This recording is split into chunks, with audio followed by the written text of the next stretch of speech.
in all life's forms, right? So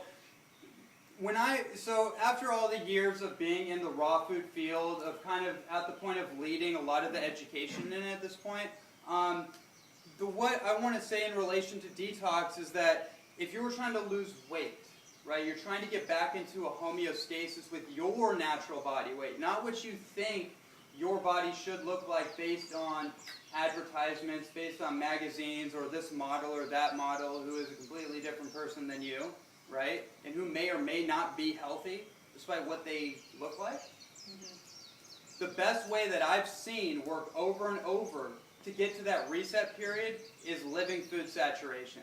So we're talking about green vegetable juice. We're talking about, when I say living food, I assume that everyone already knows that I'm talking about organic food, non-sprayed, non-pesticide, herbicide, the whole deal, right? All pristine food, which amazing out here is kind of like, I don't seem to have to ask that question too often. It's kind of already provided.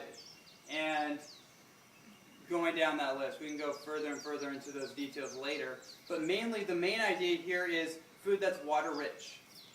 Because one of the things about cooked food, and not to make an argument for or against, but just a distinction, when we talk about cooked food, especially when we're talking about like getting back into your metabolic balance, we're talking about food that's been dehydrated.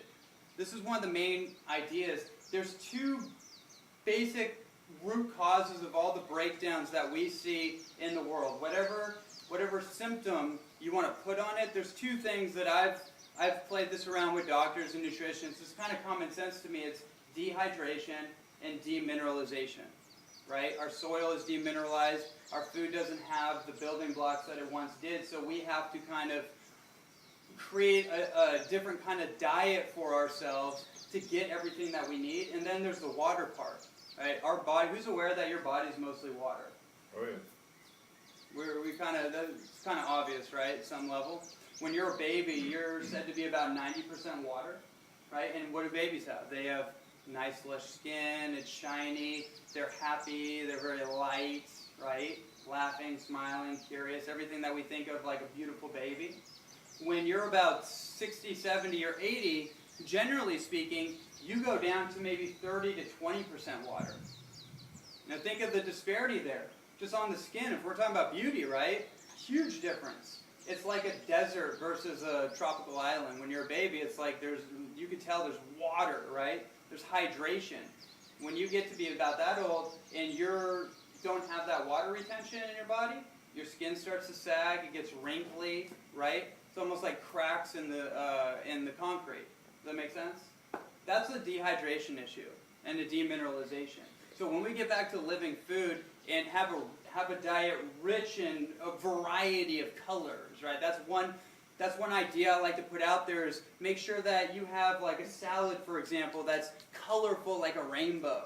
And by the colors that you see, you can kind of tell what it does, right? You can tell that certain colors affect certain parts of your body, like red affects your heart, for example. Orange affects your cardiovascular system, it's antioxidant rich, that kind of idea, right? Just to cover all your bases. And then we're going to come back to this whole water thing as we move forward. Basically understanding that our body is made of a series of tubes and piping, right? If you really want to get down to the basics here of detox, your body is basically an elaborate piping system. It's full of basically tubes, veins, arteries, your digestive tract, right? You have 36 feet of tubes from your mouth all the way to the other end, right? And what the goal here is that you want to make sure that whatever you put into your mouth is effectively moving through this entire piping system, and the nutrients that are being digested are being extracted appropriately through the other, your veins and your arteries, going to where they need to go. And then all the other stuff that your body no longer uses, we call that metabolic waste, right? All gets pulled through and out the other end, and there's no issues there. Does that make sense? Okay, great. So this part here is something that, this was the theme, 4 channels of elimination in your body was the theme of last week's talk, so I want to revisit that. And this in my opinion, is one of the most important things just to understand very basically about how your body eliminates toxins. Is, like Bob said, detoxification is basically allowing your body to actively open up the passages for toxins to shuttle out.